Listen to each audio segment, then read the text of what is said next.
Hello, students. Our today's topic is Children of India by Ruskin Bond. In this video, I am going to explain you the bookwork and question answers of this chapter. So let's start with the question answers first. Question 1. What does Ranveer do with the money that the narrator gives him? Ranveer उन पैसों से क्या करता था जो narrator Ranbir को देते थे? So answer is Ranbir uses the money to buy books और small things for his house. Ranbir उन पैसों का इस्तेमाल किताबें खरीदने और घर का छोटा मोटा सामान खरीदने के लिए करता था. See questions from your book, page number 60. Second question is, why did not Ranbir and the other children's parent in the village go to school? Ranbir और बाकी बच्चों के पेरेंट्स जो गांव में रहते हैं वो स्कूल क्यों नहीं गए थे? Answer, they don't go to school because they were poor and can not afford schooling.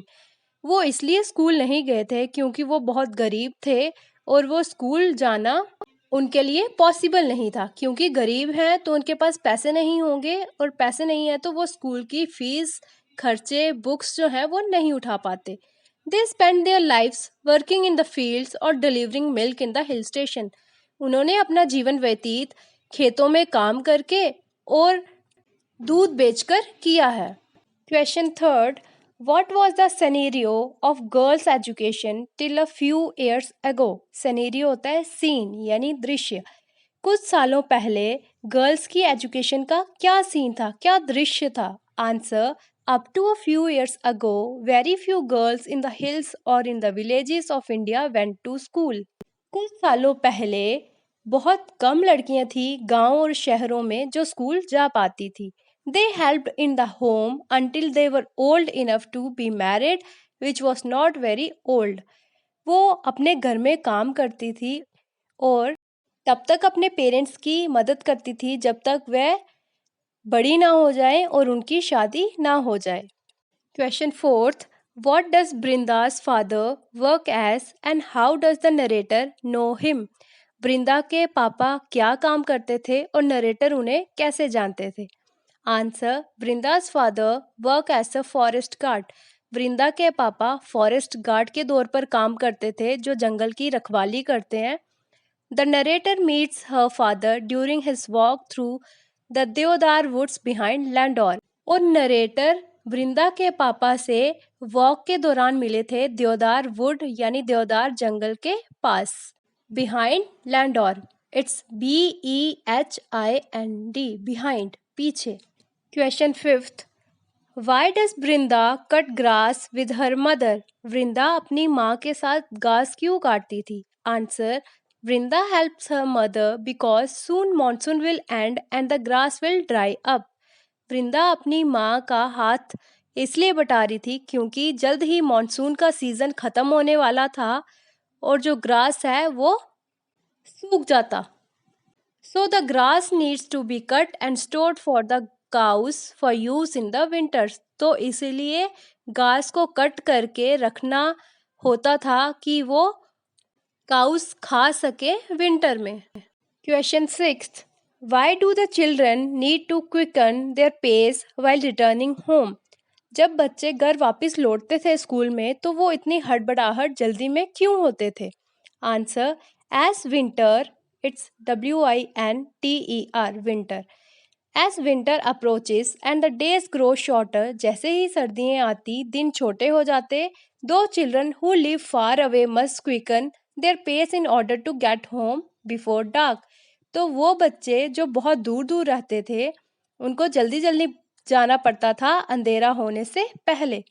Question seventh, what do Ranbir and his friends do when they go back home in the dark? Ranbir और उसके दोस्त क्या करते थे जब वो अंधेरे में घर वापस जाते थे? Answer, Ranbir has the company of other boys. Ranbir के साथ उसके और भी दोस्त होते थे. And they sing most of the way, और वो ज़्यादातर चलते चलते गाना ही गाते थे. For loud singing by small boys will silence owl and frighten away the forest demons. जब बच्चे चलते चलते ज़ोर से गाना गाते थे, तो जो शाम के समय उल्लू घुरा रहे होते थे वो चुप हो जाते थे, और जो जंगली भूत होते थे वो डर के मारे चुप जाते थे। Also one of them place the flute, और उनमें से एक बच्चा फ्लूट भी बजाता था। Next, reference to context. He has a determined chin and a definite look in his eyes. Question A. Who is he? इस लाइन में he किसको कहा गया है? Answer he is Ranbir. इस लाइन में रणबीर को he कहा गया है। B question. Why do you think the look in his eyes is definite? What does it tell you about him? आपको क्यों लगता है जो उसकी eyes थी उसमें एक अजीब सी चमक नजर आती थी, और आप उसके बारे में उस चमक से क्या बता सकते हो? Answer Ranbir aims to go round the world one day and buy a plane to go everywhere. Ranbir का एम था कि वो प्लेन खरीदेगा और पूरी दुनिया घूमेगा। यही चमक, कुछ करने का जज्बा उसके आंखों में नजर आता था। Second question, hardship makes brothers of us all. A, discuss the above line in class.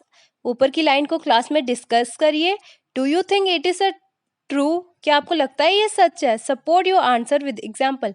Example के साथ अपने आंसर को सपोर्ट करिए। Hardship make people empathize, makes them empathize. Unity among people overcome the difficulty, commonality of problems helps to solve it. Reference third, and here I stand at my window watching some of them pass by, boys and girls, big and small, some scruffy, some smart, some mischievous, some serious, but all going somewhere, hopefully towards a better future.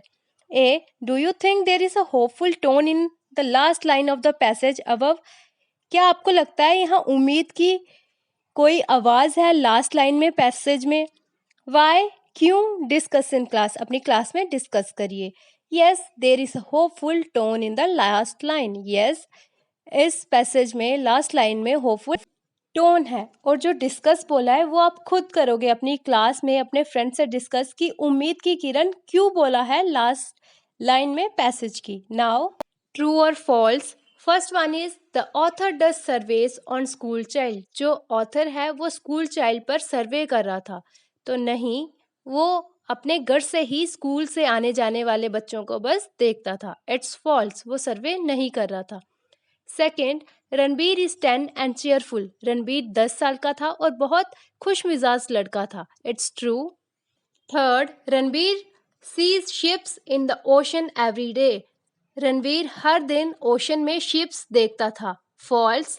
Vrinda is 4 years old. Vrinda 4 साल की लड़की थी, नहीं थी वो 4 साल की। False. Fifth, the author did not see Vrinda for days as she was busy playing cricket matches. Author जो हैं रस्किन बॉन्ड, उन्होंने वृंदा को काफी दिनों से नहीं देखा स्कूल जाते, क्योंकि वो क्रिकेट मैच खेलने में बिजी थी। फॉल्स।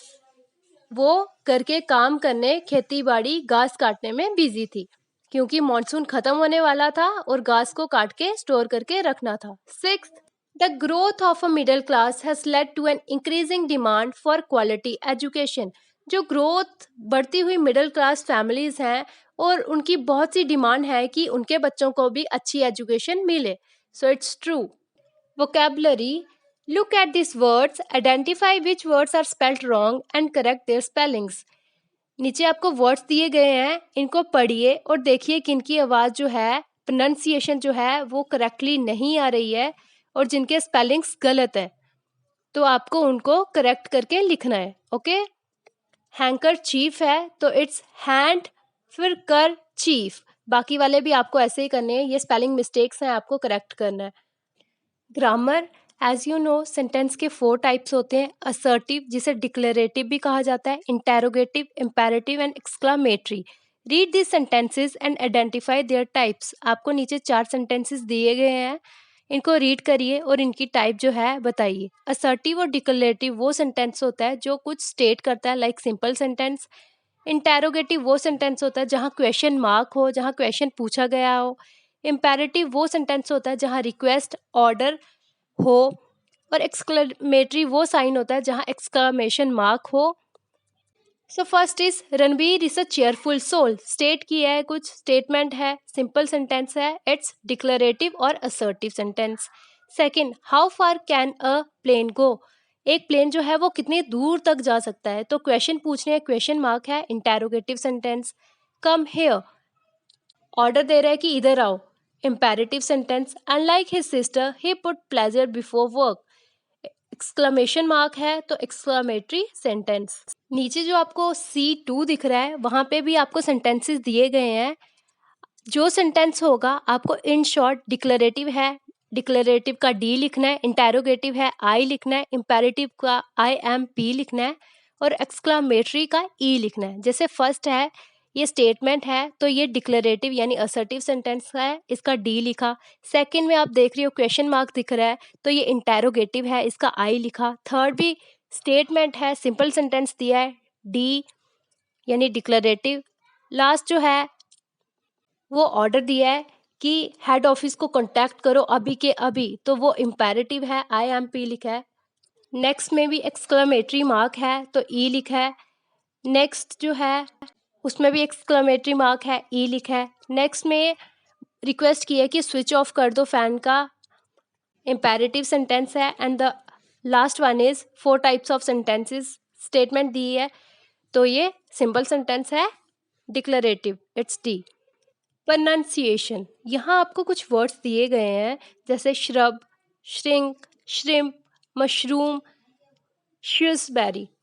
इन वर्ड्स में आपको श्र की ही आवाज़ आ रही है, जैसे SHR जो है वो हर जगह श्र की साउंड जो है वो बता रहा है। तो जो आपको नीचे ब्लैंक बॉक्स दिख रहा है आपको वहाँ 5 और वर्ड्स लिखने हैं खुद से जो श्र की आवाज़ दे रहे हो। जैसे हमने श्रिंक लिखा, श्र्यूड लिखा, ओके, बाकी आप खुद करोगे। जो आपका D2 है यहाँ पे भी आपको स्क्यू, SQU जो है वो प्रोनाउंसिएशन, वो साउंड दी गई है। 5 इन्होंने खुद से दिए हैं, 6 वर्ड्स दिए हैं तो 5 इन्होंने बोला है कि आपको खुद से बनाने हैं। जैसे हमने लिखा square, squad, squint, squealer, squat. Next आपको दिया listening and speaking. Listen to Mani story, Mani इस स्टोरी में एक करेक्टर है, उसकी स्टोरी को सुनिए। Then arrange the jumble sentences in the right sequence. ये उल्टे पुल्टे सेंटेंसेस आपको दिए गए हैं, इन्होंने बोला है कि सेंटेंसेस को सिस्टमैटिकली अरेंज करिए, उनको 1 2 3 नंबर जो है वो दीजिए कि स्टोरी कहाँ से शुरू हुई और कहाँ पे ख़त्म होगी। तो फर्स्ट जो है, Mani gets up at 5 every morning, Mani हर सुबह 5 बजे उठती है। Second, she cleans the house and milks the cow, वो अपने घर को साफ करती है और गाय से दूध लेती है। Third, she prepares tea for everyone, वो सबके लिए चाय बनाती है। Fourth, she gets ready for school, वो स्कूल के लिए रेडी होती है। Fifth, she returns home and makes dinner, वो घर आती है और खाना डिनर जो है वो बनाती है। Six, she studies in the night and then goes off to sleep, वो रात को पढ़ाई करती है और फिर सो जाती है। जो स्टोरी है वो इस अकॉर्डिंग बनेगी। सो हमने इस बुक के बुक वर्क और क्वेश्चन आंसर्स कर लिए हैं। For any query related to my video, please comment below and check out my playlist Class 5th English for more topics related to your book. And don't forget to like, subscribe and share my channel. Do hit the bell icon for latest updates. Thank you.